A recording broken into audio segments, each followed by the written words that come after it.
their major career, everybody's still sticking to their original plan.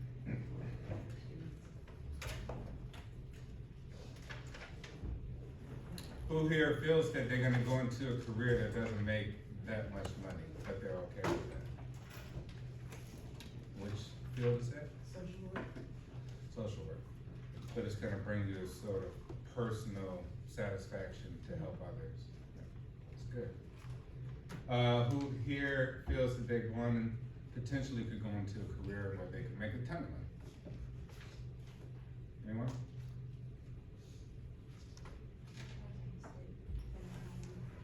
What are you gonna go into? Oh, okay. Are you gonna stick it out here in the States, or are you gonna go abroad?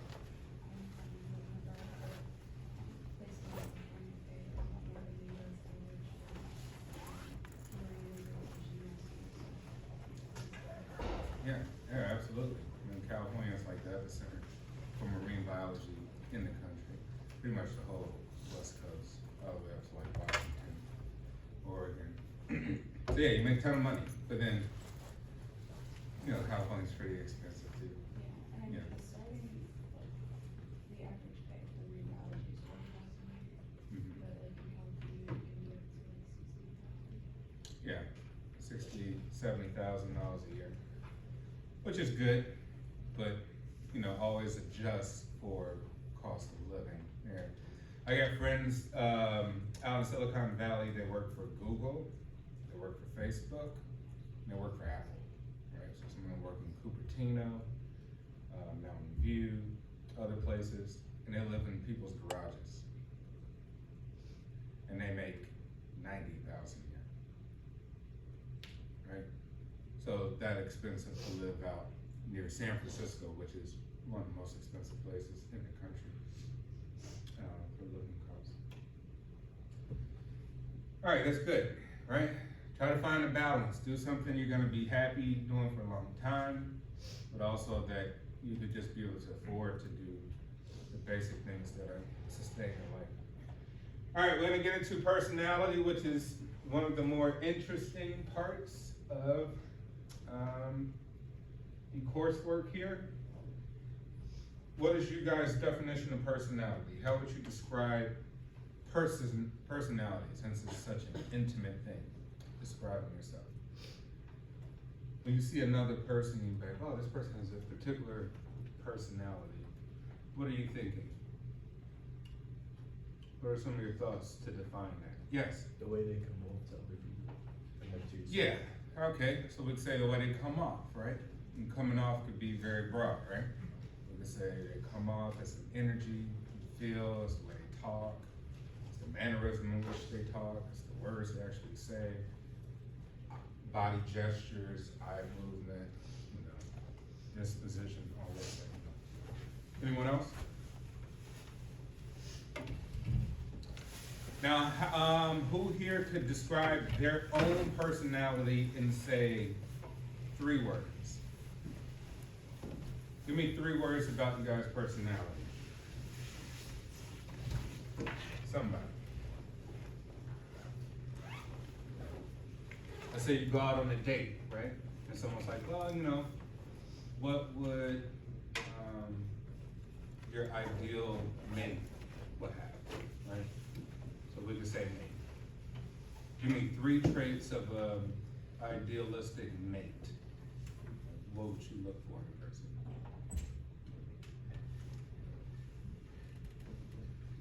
Anyone? Yes.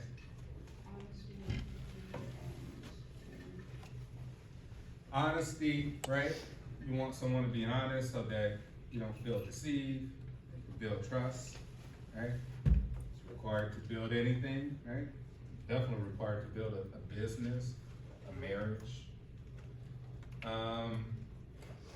Empathy, the ability to maybe try to understand based on someone else's their experience, to be like, hey, I could feel you, I've been through a similar situation, I understand, you know, I understand how you feel, I understand what you're going through.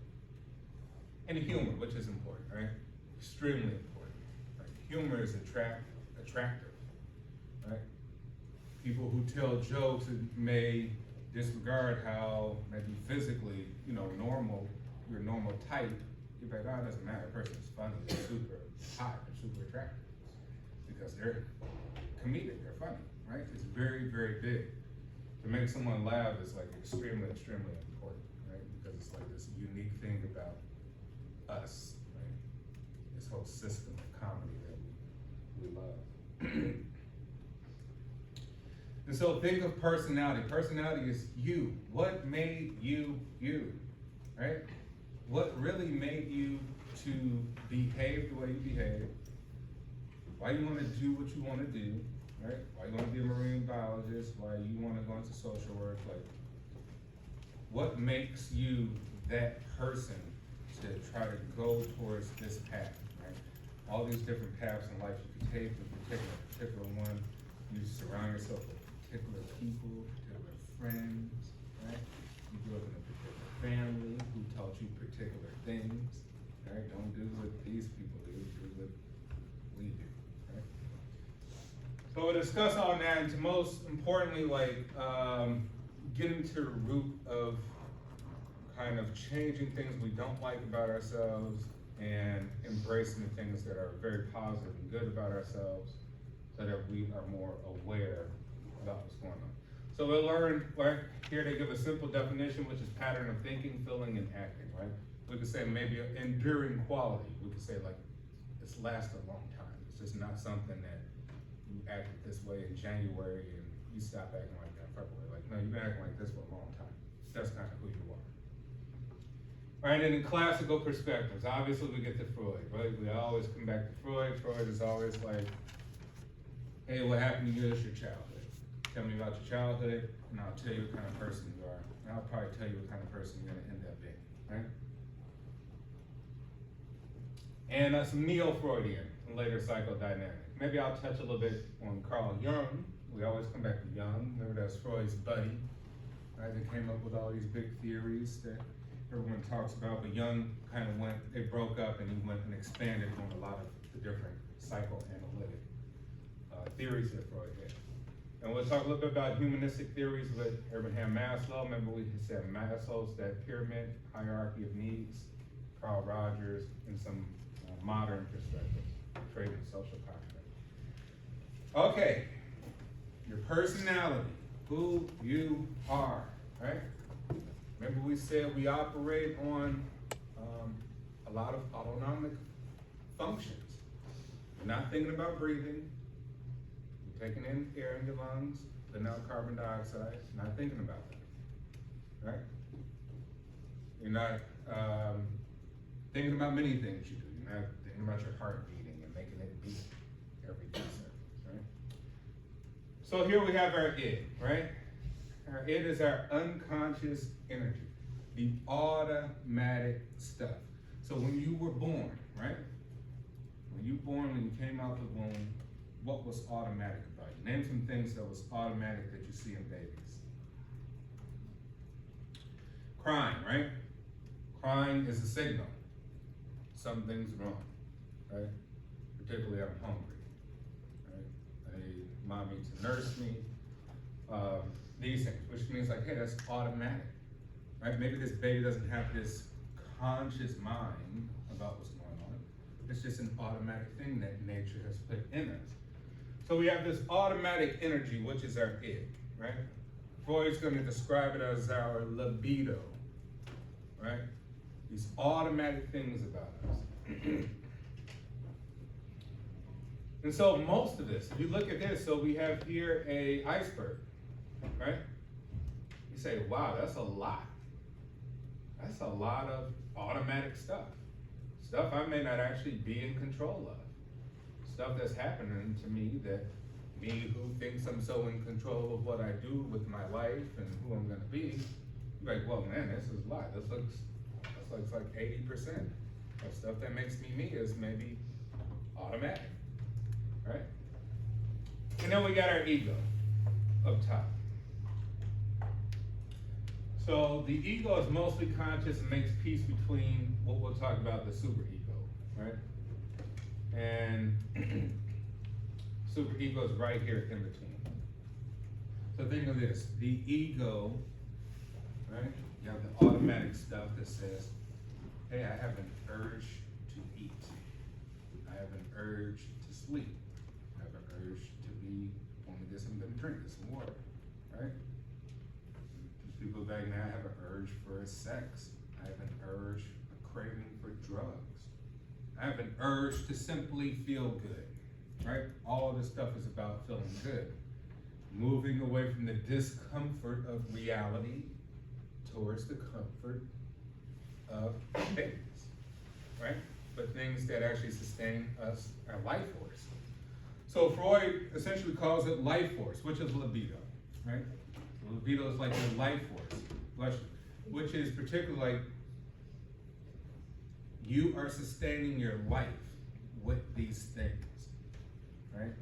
And so someone back, well, I need the drugs. Why do you need them? Like, I needed to manage my life. My whole life may end if I don't get what I need, right? And that could be mentally, right? That could be mentally, like, I need this, else I'm going to die, right? In essence, when you do get hooked on drugs, you can't just pull out, go cold turkey, or you can die, right? It shows that the body does once it starts getting a lot of something, these cravings, and you relish in them, it's hard to pull back on them and just say, I quit. There's really no cold turkey, because cold turkey can really harm you very, very bad. So you gotta wean yourself. Okay, all right, so ego is like, well, okay, it is more pleasure principle, right? So Freud would describe that as pleasure principle. Everything that's pleasurable. What do you want to do that's pleasurable? I want to listen to music. It harmonizes my spirit, my energy. I love great music. It changes my mood, my attitude, right? I want a nice car. Why? Well, it'll bring me so much pleasure and make me feel good. And people will look at it and go, wow, right? I want to have nice clothes. So I can present myself to the world. And, oh my gosh, you look nice, you dress nice. All these things that are pleasure-seeking activities, right? Which we constantly want in some regard. That's that it. Then we got our ego, which is the one that say, all right, that's the idealistic way of living, right? A hedonistic lifestyle, right? A pleasure-seeking lifestyle. But what's the reality? We look out and we see our environment, we're like, well, there's rules, right? There's rules about everything. Too much drugs, you'll die.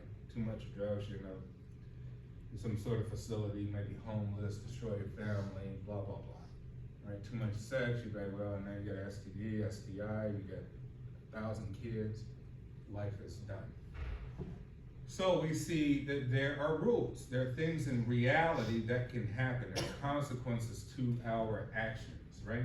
There's things out in society created by others that say, hey, you gotta kind of work through these protocols. If not, here are the consequences to that. So that ego is going to make the final decision. It's the final execution of the reality. But in between that, so before you get to that final execution, now you got the super ego. Whereas this is unconscious. Remember, you're not thinking about it at all. You're not thinking about breathing. You're not thinking about urges to eat. You're not really thinking about it. It just comes on. It comes out of nowhere. Now you're like, oh yeah, I'm hungry. What should I eat? Right? Now you got your pre-conscious. It's outside of the conscious mind, but it's accessible. Right? So it's in between. You're in between your ego, and we don't want to think that ego is our traditional narcissism and stuff like that, which is kind of taken out of context. Our ego is the final execution. It's like, dude, what's your final action? That's your final action based on all the problem solving you ran through your head. But the super ego is the balance in between. It says, man, I have all these urges. I really want to do this. I really want to get that. I really want to do something. And then your ego says, well, here's the real world outside of the rules. This is what could potentially happen, right? We do A or B, but here's our motivation and drive and urge to do something else. And so that superego is the balance, right? It's basically almost what could be described as some sort of morality. So So think of that. It's almost like a moral center of your personality. It's like saying, well, that may be bad, right? Or that's good, but what do we compromise on, right? So the superego is to sort of compromise against reality versus the ideal, right? To just have these urges. So human behavior is dynamic interaction between conscious and unconscious mind. You're constantly teeter-tottering between, I gotta look on my phone, right? Oh man, what's he doing on Instagram? Let's see Facebook, let's see TikTok. Okay, cool. Check my email. It's that's impulse. Honestly, you're probably not really thinking about it that much because you've already formed the behavior. We all have, right? We've been doing it so long with these phones, me included, that's just like, oh, okay, phone. Pick up phone again, right? Internet, what they do on ESPN, what the Lakers do, what the Bulls and Bears do. This is all just automatic. This is really unconscious now. It's moved. At first, it used to be conscious when we first introduced to it. Like, oh my gosh, how do you figure out with the apps? Okay, now it's moved down. It's automatic, which is in essence like we kind of evolved. We kind of changed the nature of human beings because you guys are a product. You were not born before this stuff. Think about it. I was born before the smartphone, I would say, right? I wasn't born before computers or anything. We had computers and they were slow and big. It took 3 hours to download one song, right? But you're in essence, literally, this is your reality. So this is part of your unconscious mind now, these devices. Which may say like, hey, there's a totally different way that your grandparents think versus your parents think, because your parents are probably like my age and they grew up before it, so they know kind of like what was it like before any phones, smartphones, or any like laptops or tablets. And they're like, dude, I used to go knock on people's door. We didn't know what the weather really was until we went outside. You know, like you literally had to go do stuff and find it and search. And it took a lot of effort, but it made it more valuable. So now think about it. Now you have access to all the information in the world, but is it valuable? It's not really that valuable. Because if not, you'd be like, well, I have all the information to the world. I'm the smartest person alive. I go on Wikipedia, I'll read this for 6 months, and we don't do that. Nobody does it. I'm like, oh, okay, I'll be a genius in 6 months. I can read everything. Why? Because I have access to every information out there. Right? All the satellites and what's going on in China and South Africa. But we don't do that, which shows like, okay, well, maybe it's something cheap now to us, right? The information's cheap. It's really almost like, it's almost most of it's useless because it don't really change your life, right? That you're like, hey, well, I'll be billionaires because we all have access to all the information, right? Have you solved that equation? There you go. We're all geniuses. But in essence, we're not. So it goes to show you like, hey, some of the stuff that's become unconscious to us really just kind of trashed, you know. And therefore we have to use our conscious mind to be like, well, what do we do with the trash? Right? We go on TikTok and see all the useless information there and say, well, this is what people are doing. This is so addictive. Man, this is so addictive. TikTok, more of that, more clip. But what do we do with it? Eventually we make conscious decisions and be like, well, we have to do something with the information, right? Maybe I'll make my own video and make it go viral and I could escape poverty or something, right? Or never have to go to school again. Okay, so that's ego, superego, and unconscious mind. We're trying to bridge all of this together. Now, Freud is always controversial, right? Because Freud always talks about childhood sexuality. A lot of people find it uncomfortable. And unconscious motivations influence personality. Really what Freud was saying is even children have impulse. Don't mean their actions are sexual, right? Don't mean that the actions, which means they may have an impulse for certain things as they develop through the life cycle, right? And then as you get into puberty, and that really hits you, right? Now you get hair on your face as a guy, right? You got hormones under your arms, you know, emit all this stuff. Now you gotta wear deodorant. Before that, you didn't have to, right? So obviously you've changed, become more of a sexual creature, able to produce another human being in some capacity. Before that, you could not produce another human being. Right, so nature is very keen on keeping the species going. We have to acknowledge that, right? But he says, whatever occurs in that time, whether we've been made to act, maybe forced to act on things, or we did, kind of act in some capacity and we still remember it, those things can impact us throughout the rest of our lives, right? So it's keen to always pay attention to, once you have children, kind of always pay attention to their behavior as they grow through, all the way leading up to puberty, right? Because those things can really send off the rails as an adult, some of the behaviors and disorders that people can develop. All right, so we have unconscious motivation that influence our personalities, right? We have this drive, this innate drive in us. We have this voice in the back of our mind always speaking it to us. So in essence, it's really, think of, you watch your cartoons or your shows and you see the devil on the left shoulder, angel on the right shoulder, right? At the end of the day, the ego is the real head, the one in the middle, right? The devil may be the complete pleasure-seeking, risk-taking thing, says, no, you should do this, this feels wonderful. Why would you not want to feel wonderful? You should do this. And then think of really your superego saying, well, all right, let's jump off this bridge into a river, right? Your id will say, let's jump off this bridge into the river. It looks cool, it looks great, like it's beautiful outside, do this. Your superego's like, I don't know, it's a good idea, right? You don't know how shallow the river is. You probably jump in, hit your head, you could die. Right? At the end of the day, your ego's gonna make decisions like, you're probably right. Let me go down there and test it first. I still wanna jump. Then it goes, test to see how deep it is. You come back up, and then I'll jump, right? So that's kind of how that works. All right, and so Freud talks about how we need to discover our unconscious. You have these unconscious things. You don't remember when you're 2 years old. You don't remember when you were 6 months old. You do not remember you were 1. But some very important things happen during that time.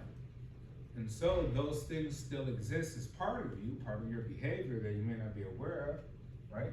You're not conscious of. Therefore, Freud says we have to discover it. How do we figure out who we are? We gotta go back and discover what the heck happened, why it happened, right? If we can, not all of us can. Sometimes, maybe we don't know where our parents are. We can't ask information, or maybe we won't even get an honest answer. So it's difficult, but we try to discover the unconscious, right? That's what Freud's theory is all about. And then free association. Anybody know what free association is? Just from the words, right? Think of this, I show you a picture and I ask you, hey, what's the first thing come to mind? You tell me, right? That'll give me insight into something unique about you. Okay, man, it's okay. I can show you an ink blot, it's just a splash, a scatter of something, right? That may look like an image or not. I'm like, hey, what do you see? You're like, oh, I see a dolphin. I see a beautiful woman. I'm like, oh, that's interesting. Why do you think that? And we go down the rabbit hole of the whys. So that free association is like associating things freely, which is sometimes what we call when people make a Freudian slip, right? So if you say something you mean to say and you catch yourself, you're like, oh, it's interesting. Why did you say that? I didn't mean to say that. I know you didn't mean to say it, but why did you say it? Right? We'd be like, well, there's something there. Why did you do that? I didn't mean to do that. What do you mean you didn't mean to do it? You did it. Right? So those are things that give us great insight about who we truly are. Now we have our ideal self, which is like, if I ask you guys about yourself, you'd be like, oh, this is me, Professor Ross, okay. And then I go, and I maybe talk to your parents. I'm like, hey, tell me about such and such. Man, that's not really what they told me about themselves. Right? Which means we have a projected self. We project an image of ourselves in our mind of saying, ideally, this is who I am. right? Ideal is not really reality, right? So trying to get to the real self is, it's a task, right? Because you may have to ask somebody who truly knows you in some other deep, dark ways. Because no one wants to expose their deep, dark secrets, their deep, dark thoughts. They want to keep them all to themselves, bottled up, right? People will feel very weird and strange if people knew certain information about them, or about their past, or about maybe faults they had. So that's free association, right? All right, picture of Freud right here. Personality structure. Human personality arises from the conflict between impulse and restraint in efforts to resolve this basic conflict. Think about it. Can you sit still for 3 hours straight? Don't touch your phone, don't touch your laptop. Just sit there and stare. In fact, Professor Wells said probably extremely difficult. I probably can't do it. Why? Right, because a conflict. What's the conflict? Conflict between my impulse versus you gave me a task to do. Okay, I understand. I'm intelligent enough to understand the task. Can I do it? Like, no. Why? Well, this is a conflict. Your body wants to do some other stuff. It's gonna fidget, then look over here, look over there. You can't focus, right? So we understand that the unconscious really can't focus, which is like, oh, you know, a person says, hey, I'm woke, or, you know, I'm aware, right? Or the third eye, or the pyramid with the eye in it, right? The great, which is basically attention. That's all that means. Like, I'm woke, what does it mean? Oh, I'm just paying attention and stuff. Great, right? Now, the impulse side of that, I'm not paying attention.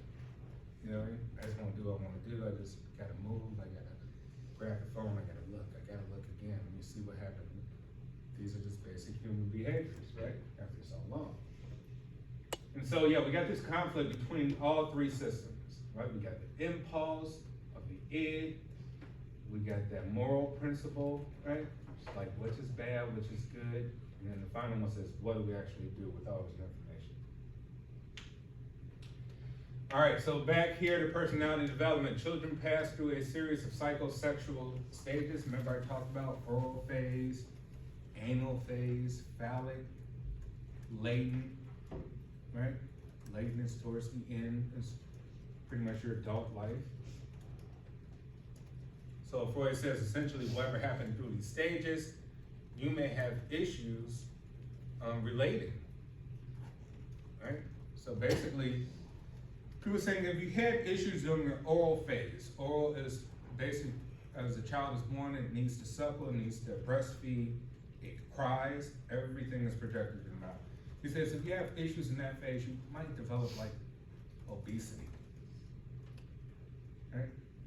That was the pleasure-seeking mechanism, right? Or you might develop something else dealing with the urges of your mouth, right? People may, you know, bite your nails, and then bite your nails. It's like, okay, you might do other things, right? And then the phallic and anal phase, he says things can happen there too, right? Relating to all sorts of things dealing with those body. But so the id's pleasure-seeking energies focus on distinct pleasure-sensitive areas, what he calls erogenous zones, right? Those are the particular areas that they see pleasure in, right? The mouth, the digestive tract coming out, or, you know, your genitalia, right? Which means you could be hypersexual depending on, you know, kind of what occurred during that particular phase of like the phallic phase. He says you can become hypersexual at that point. You can just have, be very promiscuous and have issues with sex at that point. And then each stage presents challenges or conflicting tendencies, right? Here we talk about Oedipus complex or Electra complex. Oedipus is son and mom, right? Every woman that a man will see, he, in his unconscious mind, projects an image of his mom, right? Because through his development, he may have sought out some sort of sexual urges about his mother, right? Because that's been his provider, his nurturer, his caring person. So now, since he hasn't maybe addressed the certain issues related to that, what happened, he may look at every other woman just like his mom. And they either may not feel in that void, right? It may not do it for him. And so you go through many relationships that fail because of that, because of failure to address that real thing. Or Electra, which is, right, daughter, daddy, right? You got a daddy issue, right? Which is basically, you have issues with men because of, they don't live up maybe to the ideals of your dad. Your dad is the apex, right? And there may even be urges towards a father. And so you can have issues as an adult related to that. You may have issues related with identification. You can't really truly identify yourself in any capacity. You're kind of lost, you're kind of, creating ideal images of yourself to identify with, right? Maybe you can bounce from social groups to social groups, social classes to social classes to try to figure out what your identification is. And then you have fixations, which is that neurotic thing, right?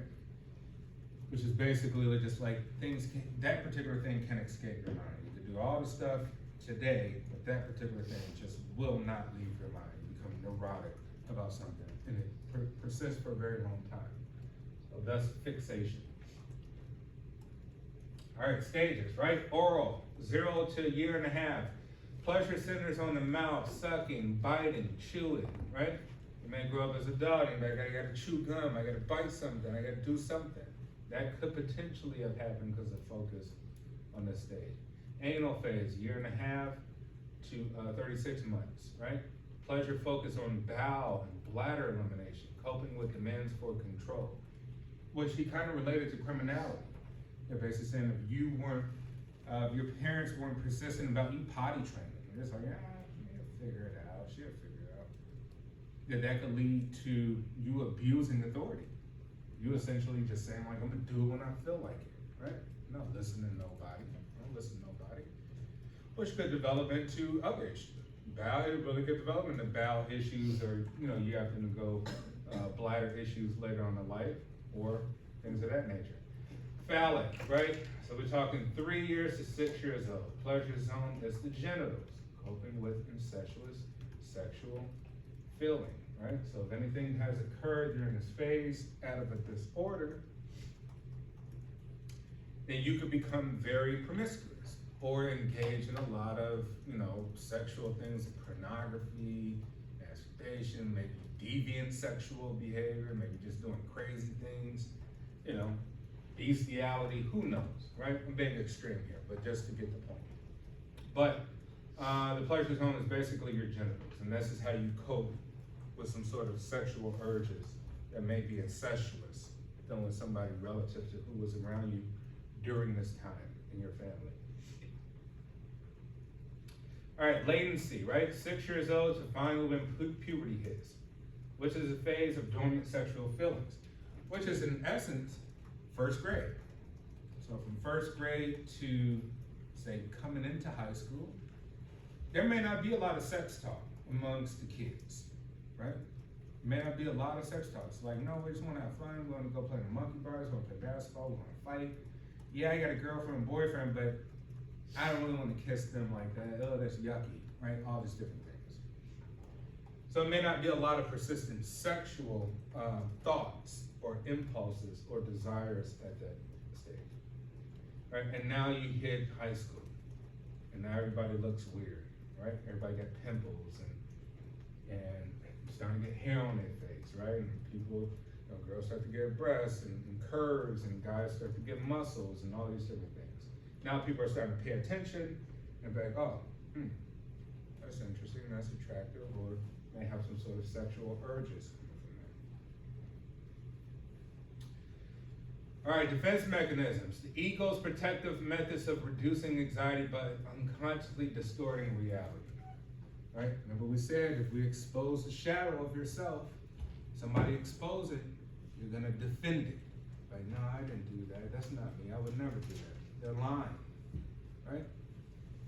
Because your ego is saying, we have to protect this persona, right? We have to protect this at all costs. Why? Because it could potentially destroy us internally from the inside out. Repression underlies all of the defense mechanisms, banishes anxiety, arousing impulses, and enables other defense mechanisms, which is basically putting it to the side. You be like, yeah, I got some problems, I'm not dealing with them right now. I'll put them to the side, I'll come back, I'll deal with that sometime in the future.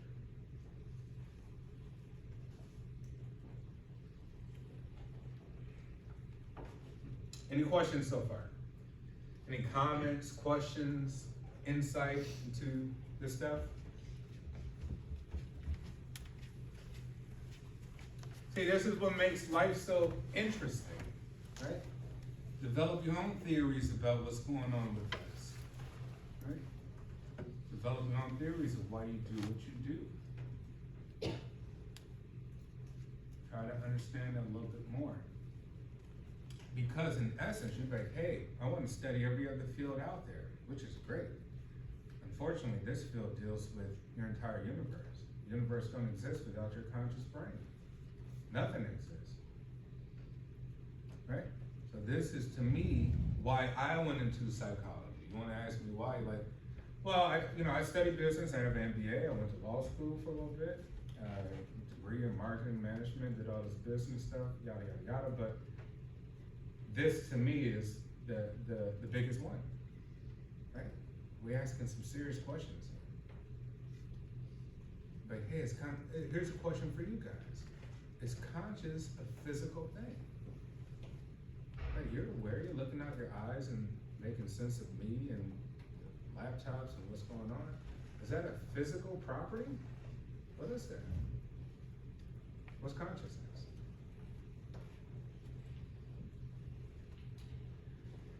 So think of that. Think of this mystery of being alive. You guys are alive, experiencing whatever this is. And maybe we don't have a clear definition. Maybe one of you will one day discover a clear definition on what the heck this whole experience is. We just call it an experience, right? A life experience. With all the stuff that goes into it, the stuff you want to do, the stuff you want today, the stuff you want to do in the future, the stuff that happened to you in the past. But this is the most fascinating stuff because it deals with our existence. What is this, right? What the heck is going on? It's still a mystery, to be honest. That's like asking, when you see the debates between the atheists, the agnostics, right, and the religious, right? And the simple question would be, hey, what's the soul? How many here believe they have a soul? Who here believe that they have a soul? I'm pretty sure most of you believe you have a soul. Now, if I ask you, what is the soul? What is it? You believe in it. What's the soul? Yes?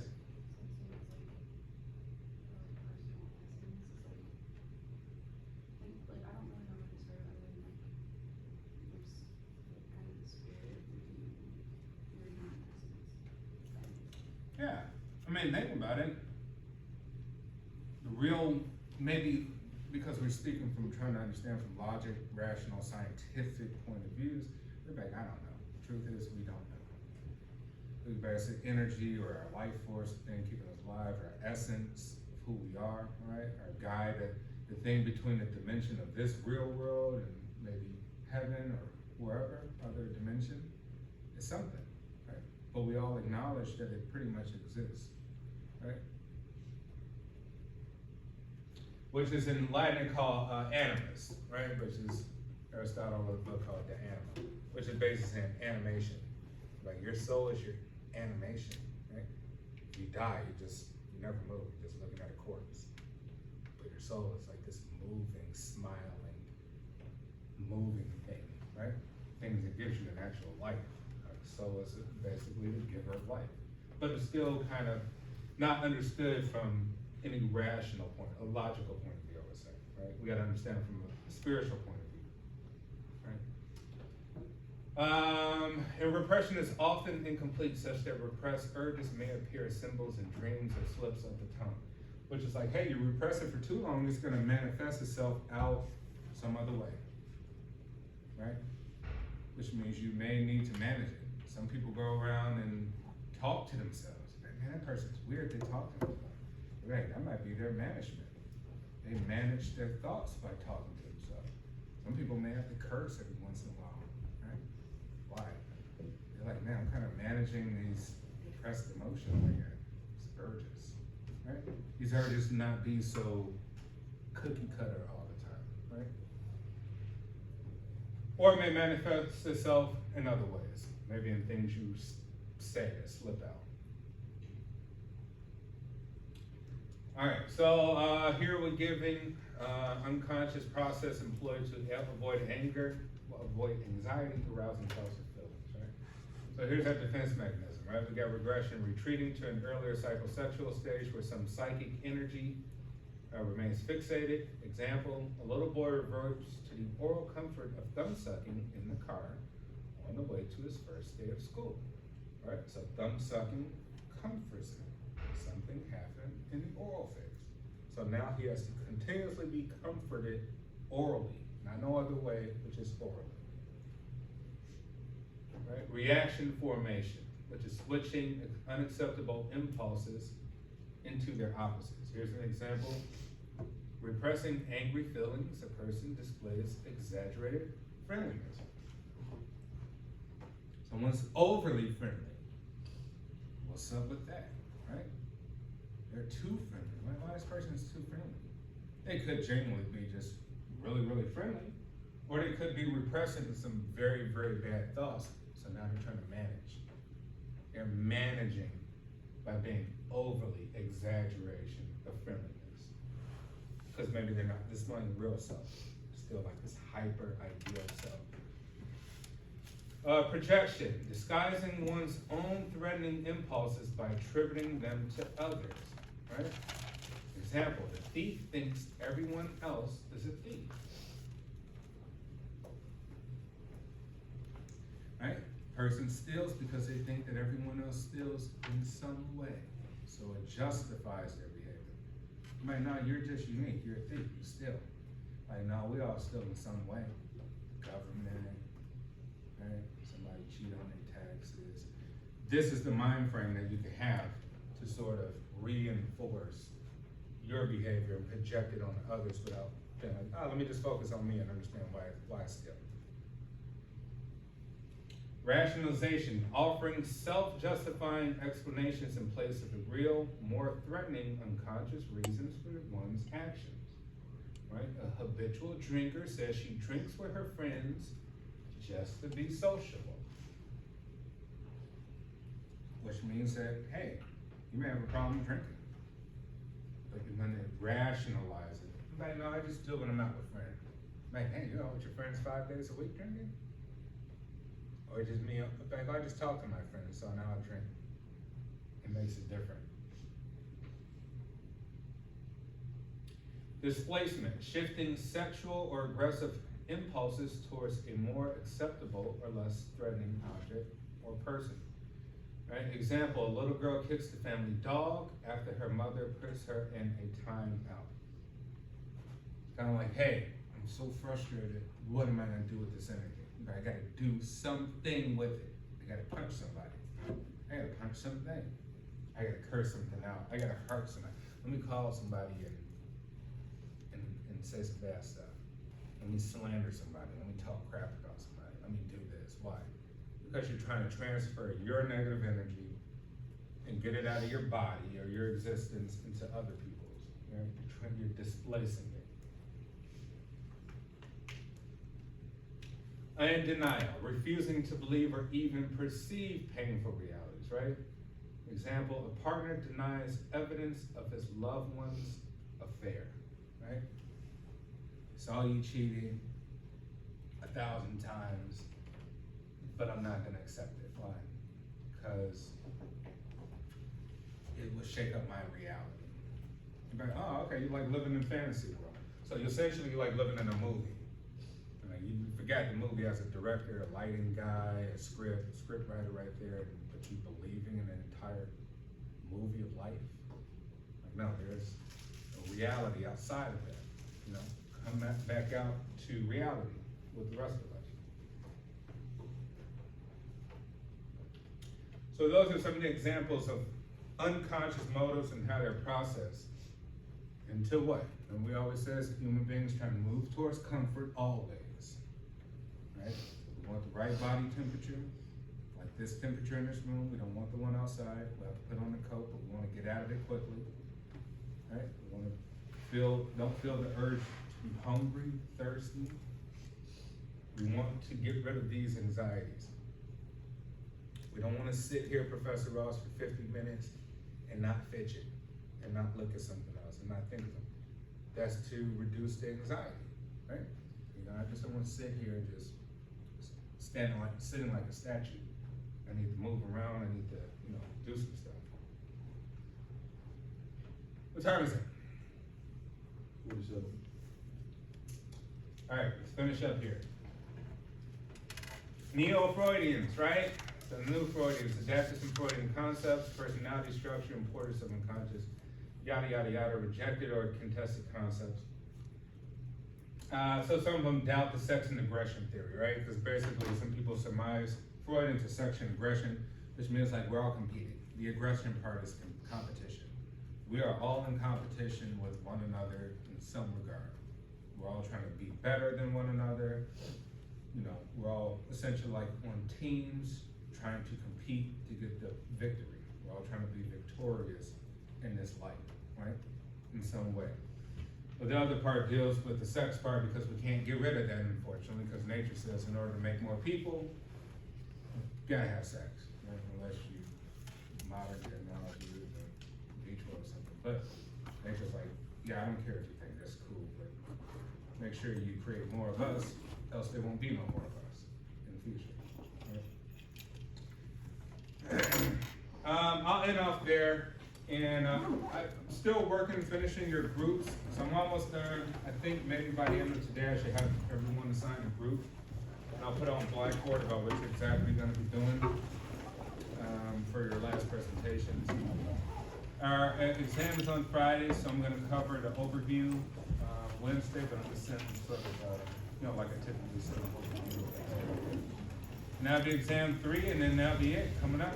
We'll have exam 4 and the presentations, and then slowly and quickly. Oh yeah, don't forget, I'm teaching community psychology next semester, so sign up for it. It's a great